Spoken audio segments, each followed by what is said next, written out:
लोग असीं दस नहीं सकते, लेकिन साडा मुल्क जो है तुहानूं दहशतगर्द करता है, बदनाम करता है, बड़ी गलत गल हैगी है।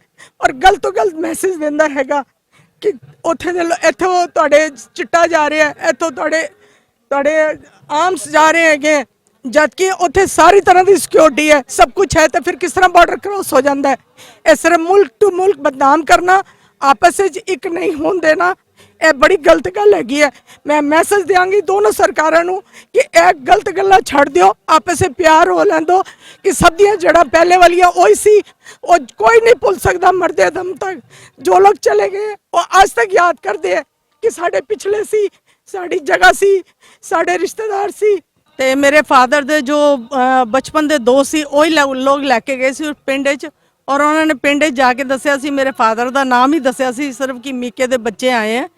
तो पूरे पिंड ने मैनू इतना प्यार मान सम्मान दिता, सब ने खाने बनाए, पकवान बनाए, उस तो बाद तोरा जिस तरह किसी लड़की नूं पिंड च दिंदे हैं, धी ध्यानी मन के धी ध्यानी मन के, किसी ने चावल, किसी ने नमक, किसी ने सूट।